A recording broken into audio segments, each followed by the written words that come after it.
Bueno, al haber estudiado la función redistributiva del Estado, diferenciamos las formas de intervención, ya que conocemos dentro de la política fiscal que podemos operar por el lado de los recursos públicos, fundamentalmente en el diseño del sistema tributario, y también por los gastos públicos, cómo se aplican los recursos del Estado, en este caso, para mejorar la distribución de la riqueza.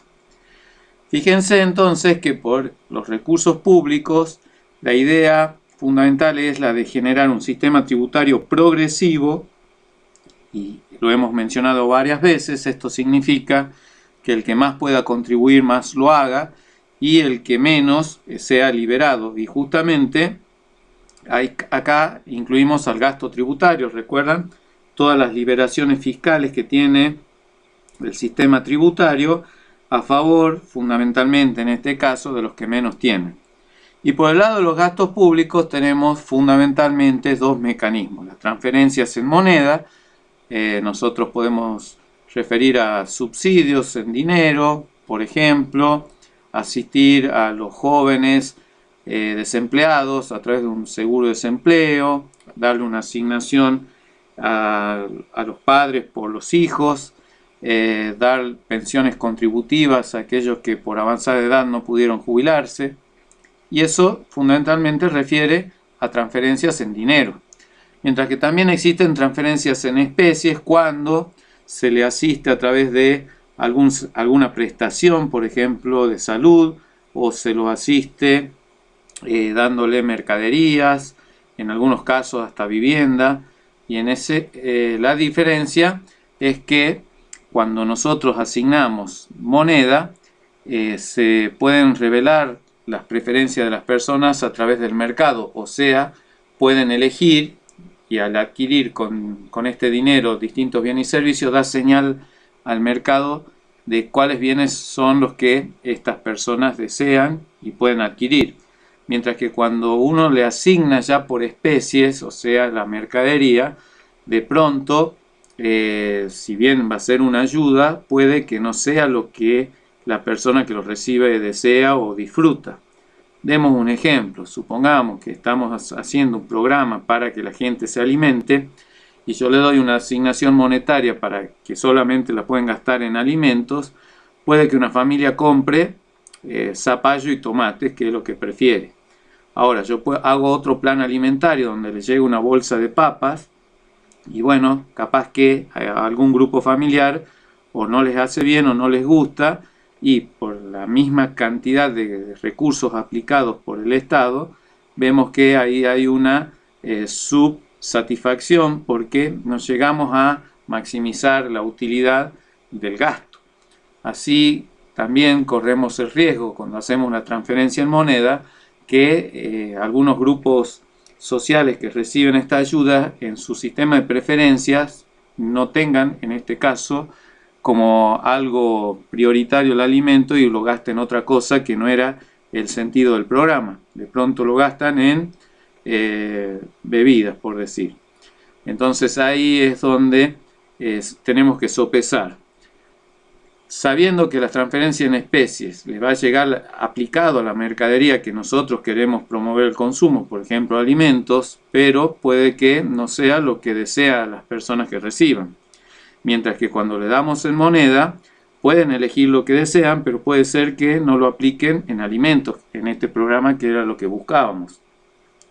Entonces tenemos que tener en cuenta cuál es la eficacia de los distintos programas de asistencia. Inclusive recibiendo en mercadería puede ser que las vendan y haciéndola dinero terminen comprando algo que nos refiera a alimentos. Entonces la redistribución, decíamos, a través de un sistema progresivo de imposición. Esto es muy importante coordinar con el lado de los gastos, a ver si se entiende lo que se quiere mostrar aquí. Nosotros podemos tener un sistema progresivo, obtenemos los recursos de los sectores más ricos y liberamos a los más pobres, pero a la hora de aplicarlo nosotros somos ineficientes y terminamos dando beneficios a los que más tienen.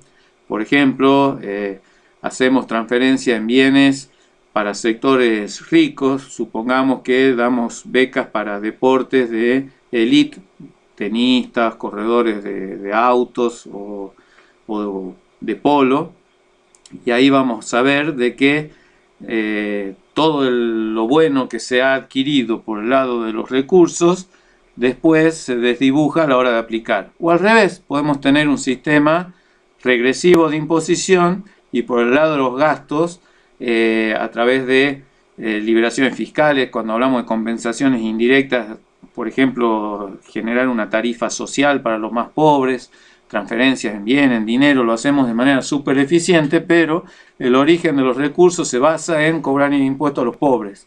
Nuevamente vemos ahí que se pierde la eficiencia del sistema.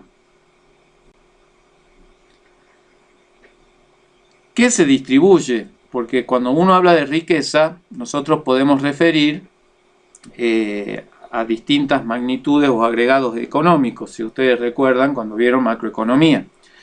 Inicialmente, cuando estamos viendo el ingreso de las familias argentinas, estamos refiriendo al ingreso nacional, que es igual al Producto Neto Nacional costo de factores. ¿Y esto qué significa? Se considera el saldo remesa, o sea, todos los ingresos de las familias, incluyendo aquellos que han originado en el exterior. Las depreciaciones de capital, porque cuando reconocemos los beneficios empresariales como ingresos de las familias, ese resultado contable, ustedes ya saben, es después de considerar la amortización del capital. Y no incluyen los impuestos ni subsidios indirectos, que sería justamente la participación en los precios de la actividad fiscal del Estado. Ahora bien, ese es el ingreso nacional, pero si nosotros podemos incorporar como asistencia a las familias a través de lo que decíamos, ya sean remesas en dinero, transferencias en especies, nosotros vamos a considerar el Producto Interno en la redistribución. A ver si se entiende. Si nosotros estamos produciendo petróleo y todo el excedente empresarial se va hacia afuera porque son capitales extranjeros, bueno, nosotros a la hora de distribuir, y como tenemos el concepto de soberanía, o sea, dentro de nuestro territorio podemos aplicar nuestra ley, le podemos fijar impuestos a la producción de petróleo de manera tal de que parte de esa ganancia quede en Argentina y la podamos distribuir. Entonces, el margen de distribución lo tenemos a través del Producto Interno, de todo lo que se hace acá adentro. Y de lo que se hace adentro, no importa que no todo lo reciba la familia, pero sí importa que todo es sujeto a ser tratado tanto por los impuestos como por las políticas de asignación. Entonces, nosotros nos vamos a basar en el Producto Interno como el concepto de riqueza generada para después redistribuirla. Entonces, fíjense de lo que estamos viendo. Ya sabemos qué es lo que se redistribuye, que es el Producto Interno.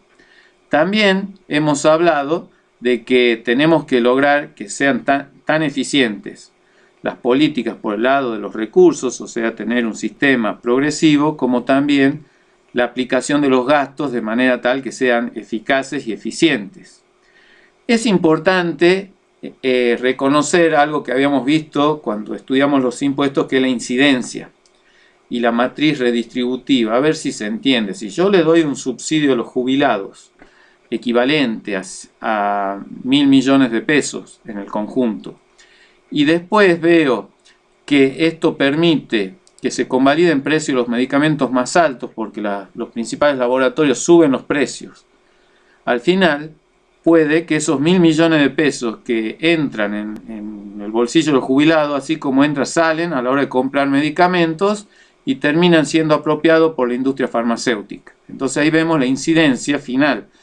Cuando nosotros queremos redistribuir riqueza, tenemos que ver, en definitiva, en la matriz redistributiva, quién se queda con esos pesos que nosotros reasignamos. Porque si, en el caso que les digo, y lo exageremos más, pensemos que sean laboratorios extranjeros, esos 1.000 millones más que vamos a sacar de otros sectores vía impuestos, se los damos a los jubilados, capaz que terminan en el exterior como ganancias distribuidas hacia el exterior. Entonces, no se trata solamente de reasignar, sino de ver la incidencia de esa reasignación. Por ejemplo, si le vamos a dar a los jubilados, parte de la política redistributiva sería garantizar que no hayan aumentos en los precios que afectan a los jubilados, por ejemplo, de los medicamentos. Entonces, fíjense, si no somos eficientes al coordinar los gastos con los recursos y tampoco tenemos en cuenta cuál es la incidencia de los redistributivos, podemos llegar a partir de todas políticas enunciadas como progresivas, terminando con un sistema regresivo, y todo debido a la falta de coordinación.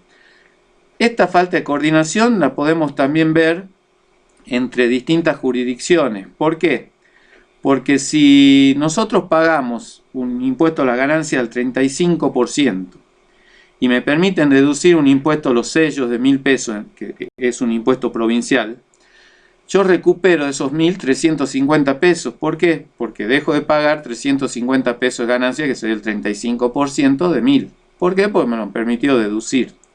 Ahora bien, a alguien que no tiene ganancias porque le va mal y le cobro los mismos 1.000 pesos de impuesto a los sellos, termina pesándole en 1.000. O sea, por falta de coordinación entre el impuesto a las ganancias y el impuesto a los sellos, ese sellado de un mismo documento de 1.000 pesos le sale más barato al que más gana que al que no gana nada. Entonces ahí vemos que la coordinación entre los tributos también genera progresividad o regresividad en la medida en que funcionen asistiendo al que menos gana o asistiendo al que más gana. Claramente en el ejemplo se vuelve regresivo.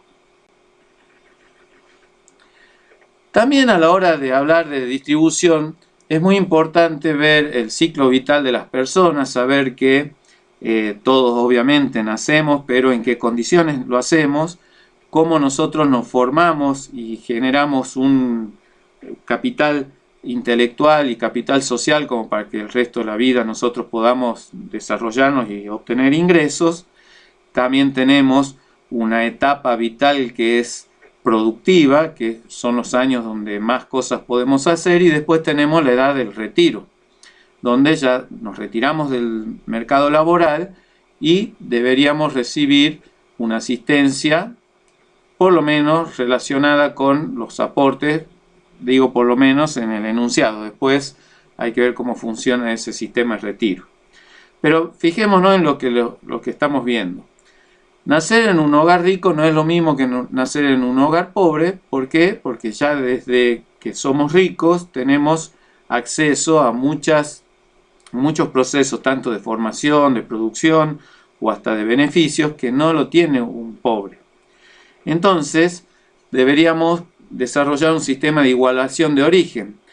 La idea sería, a los ricos, a los que nacen en un hogar rico, en algún momento, cuando pasan a ser los poseedores de todos los bienes que tienen sus antepasados, la idea es la aplicación de un impuesto a las herencias. Esto hace de que uno no herede el 100% de lo que han acumulado los padres, sino que una parte contribuya a la redistribución a través de un impuesto, y el resto sí es lo que nos dejan nuestros padres.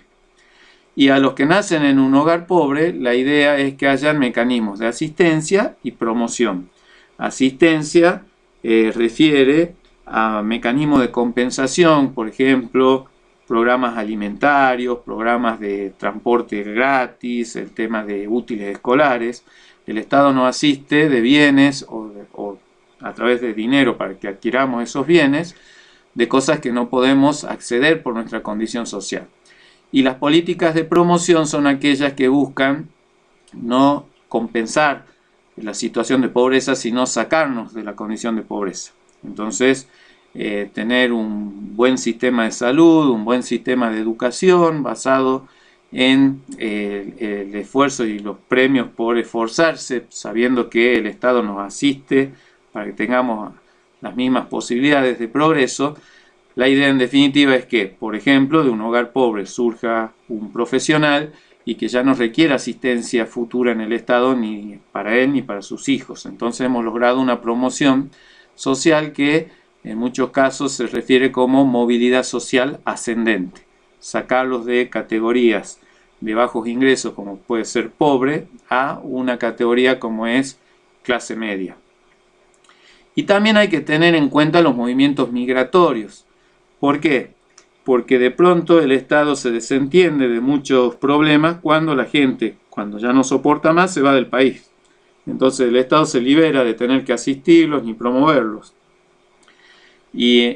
O, por ejemplo, también tenemos los sistemas de inmigración, o sea, personas que de otros países ingresan a nuestro territorio y exigen, porque tienen el derecho a la hora de ser ya ciudadanos argentinos, residentes argentinos, los mismos derechos, pero sin haber realizado aportes.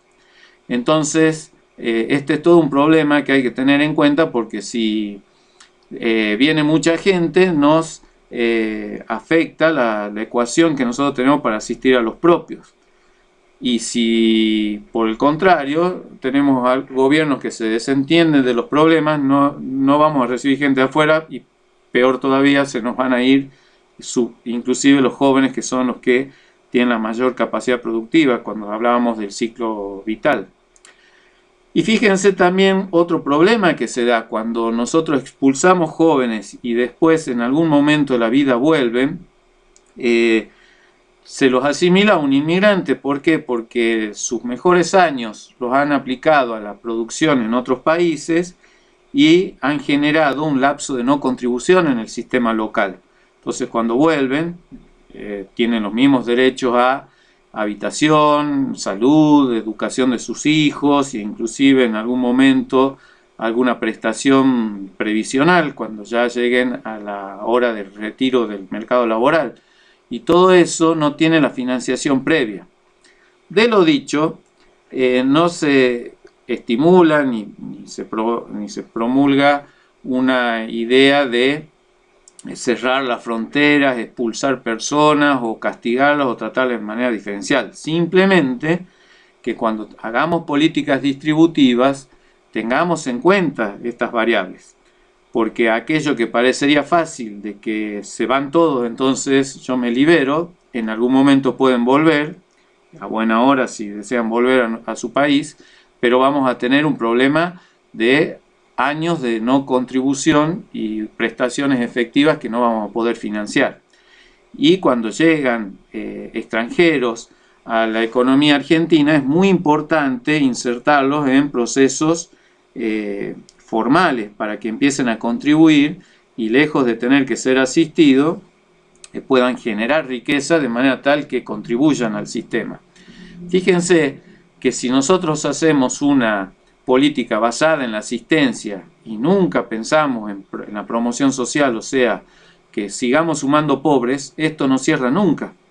Entonces empezamos ya a buscar responsables, que si viene gente de otros países, o que si son los argentinos que vuelven y no han aportado, o que aquellos que están en la informalidad y no aportan. En definitiva, no tenemos que entrar a buscar culpables, porque podemos decir inclusive que son víctimas del sistema al estar en condiciones de pobreza y que nadie los ayude. Me refiero a ayude a qué? Ayudar a salir de la pobreza. Entonces, la promoción social es muy importante. Cuando hablamos de pobreza, ya para terminar esta idea de asistencia y promoción, nosotros tenemos como indicador de pobreza la canasta básica familiar, que aquella familia que no alcanza en sus ingresos a cubrirla, la consideramos pobre. Pero hay otros criterios para medir la pobreza. Por ejemplo, la pobreza estructural es aquella que refiere a las necesidades básicas insatisfechas. Pensemos en hogares donde viven en ranchitos o taperas, donde no tienen cloacas, no tienen agua potable, no tienen luz corriente, no tienen servicio de gas, ni de seguridad, y ni siquiera tienen trazadas las calles, mucho menos vamos a hablar de pavimento o de colectivos.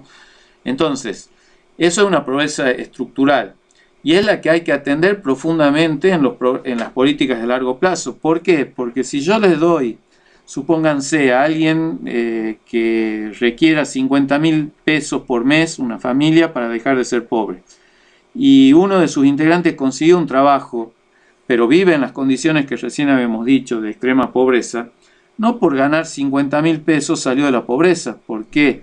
Porque 50.000 pesos sirve para acceder a la canasta básica de bienes, pero no le va a permitir una mejor construcción, una infraestructura de gas, de electricidad, de caminos, etc. Entonces, está muy bien que ya pueda acceder a la canasta básica, y lo dejamos de medir como pobre por el lado del ingreso, pero por el lado estructural sigue siendo pobre, y de hecho en Argentina se siguen acumulando pobres estructurales que, por más que ojalá en el futuro consigan muy buenos empleos con muy buenos salarios, no vamos a poder cambiar las condiciones de infraestructura. El Estado tiene que intervenir entonces en la infraestructura civil. Para ir terminando, vamos a considerar el tema de la equidad intergeneracional, donde vamos a ver que hay generaciones que hacen un aporte para, por ejemplo, construir una escuela, y lo hacen a través de sus impuestos, pero esa escuela va a ser aprovechada por muchas generaciones futuras. Entonces, ahí en ese caso nosotros vemos de que hay una generación que ha aportado a favor de otras, y otra va a disfrutar de esto sin tener que aportar nada a las generaciones futuras. Entonces es muy importante que en nuestras políticas de inversión pública hagamos un emparejamiento entre los costos y los beneficios generacionales. Cuánto aporta una generación y cuánto recibe de la misma, para evitar que una se sacrifique a favor de otra. Si bien van a existir un concepto de solidaridad intergeneracional, que es cuando hayan años buenos, se entienda que se impulsen inversiones públicas sabiendo que después pueden venir años malos. Entonces ahí no es que vamos a gastar todo en un año bueno en cohetes y brindis, sino de que vamos a tener la responsabilidad de desarrollar más la infraestructura, sabiendo que en el futuro capaz que otra generación le toque vivir años duros donde no van a poder expandir la inversión pública. Y por supuesto también está el concepto del aprovechamiento del stock de la inversión. Nosotros cuando nacemos ya tenemos por lo menos más de 200 años como país independiente, pero también tenemos todo un desarrollo colonial anterior. Disfrutamos de los caminos, de las veredas, de las escuelas, de los edificios públicos, del desarrollo también privado, y todo eso es producto de lo que se acumuló en el pasado. Así que toda generación nueva, aquel que nace, ya por el hecho de ser parte de esta nación, aprovecha todo lo que se acumuló históricamente. Esto hace que siempre haya una acumulación a favor de las generaciones futuras.